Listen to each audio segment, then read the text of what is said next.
This is Gospel Music Today. We are at the National Quartet Convention, and these people surrounding me are Ron Blackwood and the Blackwood Quartet, and we want to welcome you guys to Gospel Music Today. Great to be here, Ken. I'm excited about this. I've known and heard of you for years, and now you finally have the Blackwood Quartet here. That's right. So we're excited. It's about time. Amen. I'm going to ask you to introduce these other guys. Young man on the far end over there is Josh Garner. For 5 years, he was with the Florida Boys. No, eight years. I served my time. 8 years, that's right. Les Beasley trained him, but he is, in my opinion, one of the finest lead singers in America, and that's Josh Garner. Standing next to him is John Rulapaw.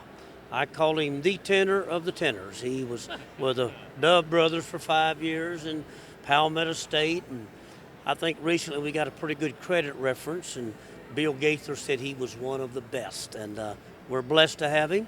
Young man right behind me is an 18-year-old bass singer. He is, don't go by age because the boy is a phenomenal singer, but I'm just blessed to have him. He likes gospel music instead of rap music, so I like that. Yeah. Young man standing behind me over here is our pianist, Mr. James Rainey. Used to be with the Stamps Quartet, the Singing Americans, and several other great artists. And we're so thankful, so blessed to carry on the music and the legacy that my father started many years ago. Now, fill us in a little bit on the Blackwood, the original Blackwood Quartet. We do have people that watch this that are new to gospel music. Yes. Well, the original Blackwood Brothers was my father, R.W. Blackwood Sr., and then my uncle James Blackwood, my uncle Doyle, my grandfather Roy Blackwood. They started the Blackwood Brothers in 1934, over 75 years ago, and they were sharecroppers. And little we realized that those four men would take the music, gospel music around the world, and won 9 Grammy Awards, sold over 60 million records, and 5 All-American Music Awards, and we're broke, and that's why we're here doing this show with you. Well, this is the right place if you're broke. Then. Let me ask these guys, how did you become involved in gospel I was singing? born and raised into it. Southern Illinois is my home, and my family's always sung this kind of music. My grandfather was a bit of a regional superstar in the Kentucky, Illinois, Indiana area, even over in Missouri. But no, my family always sang this kind of music, and this is all I've ever wanted to do. And got my first job right out of high school with the Florida Boys Quartet. Can't go wrong there. So it's been a love of mine all of my life. That was a good training ground. Yes, sir, it was. Very good. Some of the best.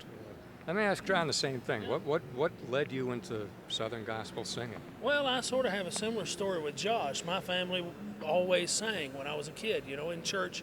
We didn't do a whole lot out of our church at that time, but that's why I was raised on this kind of music. And so we, as I got a little bit older, started singing outside of the home church, and eventually turned into my desire. Well, it was always my desire, I guess, from being just a child.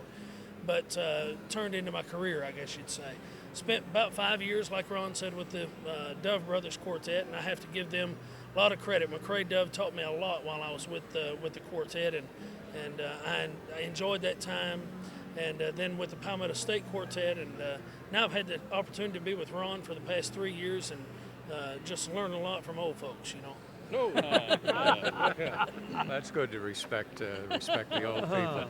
But that leads me into a question for you, because Southern gospel music, maybe it's fair, maybe it isn't, has a reputation of appealing to an older crowd. Oh, yeah.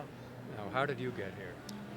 Sort of like them. My family had a group all my childhood and even before that, so I was raised up in it and sang at church and just always somehow involved in Southern gospel music. And when I was 15, went with my first group and just kind of went from there. That's great.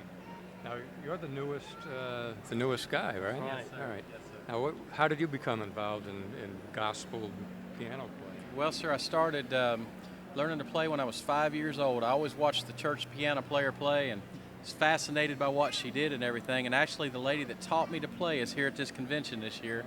And I got to hug her neck and thank her for that because she influenced me. We had in groups like the Rambos and the Downings and people like that. And there again, I just fascinated with what I heard and what I saw. And God just anointed me to play when I was young, and then when I was 7 years old, I was playing for church. I went with my first quartet when I was 15 years old, and I've been doing it ever since, about close to 20 years now. But took a little break from it, and my good friend here, Ron Blackwood, resurrected me from the dead, brought me back, and I'm absolutely having the best time of my life with this quartet. Now you sang in a fixed location for a while. You were in 20 in a years theater. almost. Yeah. Almost 20. And was that a tough transition to get back out on the road? No, it's a blessed transition. I'm excited. I feel like I've been resurrected. And we have had some great opportunities. I love the theater. My brother, R.W., and his wife, Donna, is still in Pigeon Forge to Black Bear Jamboree, doing the breakfast show. But John and I have been together a good while. We want to get back doing the music that my daddy did with a piano player, 4 singers, a little more traditional Southern gospel. And we've had some opportunities recently to be with Willie Nelson and sing to people that would have never come to hear the Blackwood sing. And we're doing Farm Aid with him and a new album, a new video. And in fact, I was sitting over here at the convention today and my phone rang and it was Willie.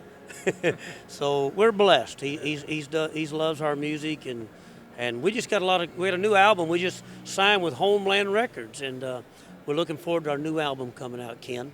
That's great. You know, it must be great to sing in a church and encourage those people, but to reach that other audience, what an opportunity. Well, you know, you're so right, Ken. We sang to, I don't know, 15, 20,000 people recently, and of course they didn't come to see us. They came to sing Willie and Bob Dylan and John Mellencamp. And Willie asked me to send him some songs. I sent him a bunch of songs we sang.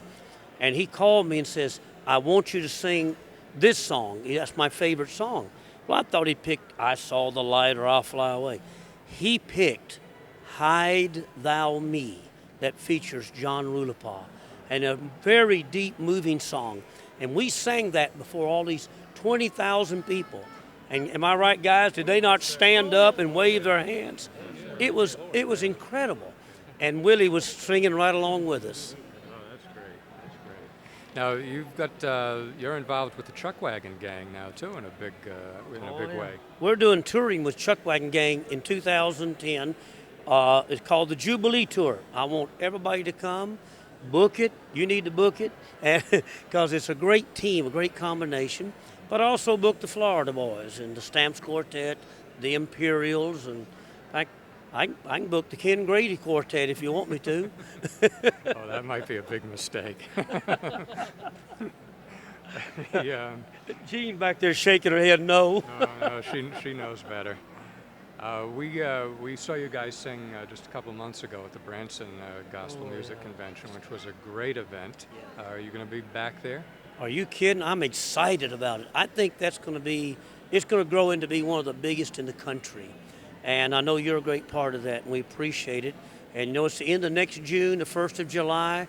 We're going to have Dino there. The Blackwood Quartet's going to be back. And there's a lot of good things we're doing there. I'm also going to have some seminars about anybody, soloists, quartets, trios. I'm going to start giving seminars on how to run your ministry, how to run your music, how to keep yourself in business, how to deal with your churches and concerts, and how to market your program, you know, and how to be in touch with the news media like you. So we're going to be doing seminars next year, and that's kind of an added attraction. Well, that'll be great, because there are so many people that can sing, but for some reason, only some of the people can really make it go. There's a business side to it.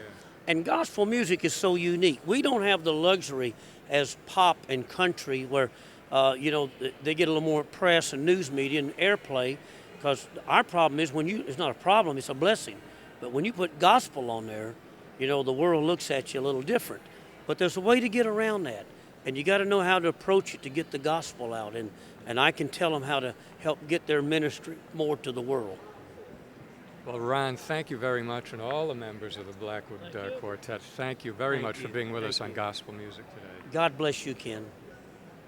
There's more coming up on Gospel Music Today.